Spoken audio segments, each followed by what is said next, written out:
ഇതാണ് കേട്ടോ നമ്മുടെ പാകിസ്ഥാൻ മൾബറി കണ്ടോ. ഞാൻ വെച്ചിട്ടൊരു വർഷമായിട്ടുള്ളൂ. ഒരു 350 രൂപയ്ക്ക് ചെറിയൊരു കമ്പ് കൊടുന്ന് വെച്ചതാണ്. ഇതിന് നല്ല റേറ്റ് ഉണ്ട്. പക്ഷേ പിന്നെ ഇപ്പോൾ നന്നായിട്ട് ഇലകളൊക്കെ വന്നു.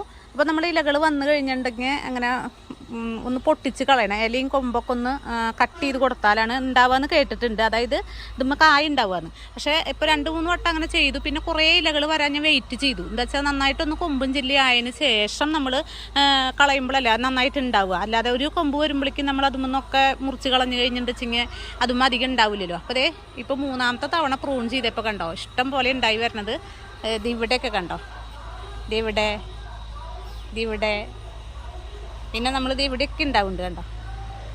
ഇതെങ്ങനെയാ വെച്ചാലേ ഒരുപാട് മധുരം ഉണ്ടാവണമെച്ചെങ്കിൽ, നല്ല മധുരം ഉണ്ടാവണമെച്ചെങ്കിൽ നല്ല പോലെ ഇത് മഞ്ഞ കളറാകുമ്പോഴേക്കും നമ്മൾ ഇത് കട്ട് ചെയ്തിട്ട് കൊണ്ടുവന്ന് കഴിക്കരുത്. നമ്മളൊരു നല്ല ചുവന്ന് കറുത്ത കളറാവും. ബ്ലാക്ക് കളറാവുമ്പോൾ തന്നെ നമ്മളത് കഴിക്കാൻ പാടുള്ളൂ. അപ്പോഴാണ് പൊട്ടിച്ച് കഴിച്ചാലാണ് നല്ല ഒരു മധുരം ഉണ്ടായിരിക്കുക. പിന്നെ ഇത് മധുരത്തിനല്ല അല്ലെങ്കിൽ ടേസ്റ്റിനല്ല കേട്ടോ അതിൻ്റെ പ്രാധാന്യം. ഇത് ഭയങ്കര വൈറ്റമിൻസാണ്. അതായത് നല്ല ആൻറ്റി ഓക്സിഡൻറ്റ് ഒരുപാടുള്ളത്.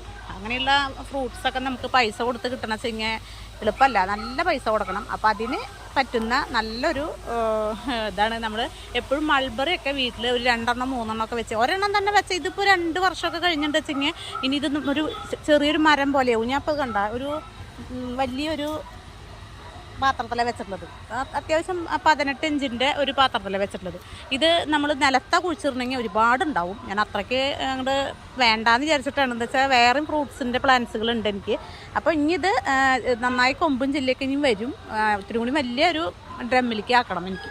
ഇതെല്ലാവരും വീട്ടിൽ നട്ട് വളർത്തുക കേട്ടോ. നമുക്ക് ആൻറ്റി ഓക്സിഡൻ്റ് ഒക്കെ ഉണ്ടാവണം, എന്നാലേ നമ്മുടെ ശരീരത്തിൻ്റെ ഭംഗിയും പിന്നെ അതുപോലെ ആരോഗ്യമൊക്കെ നിലനിൽക്കുള്ളൂ. എല്ലാവർക്കും ഇഷ്ടപ്പെട്ടു വെച്ചെങ്കിൽ ഒന്ന് ചാനൽ സബ്സ്ക്രൈബ് ചെയ്യുക, ലൈക്ക് ചെയ്യുക. ഓക്കേ.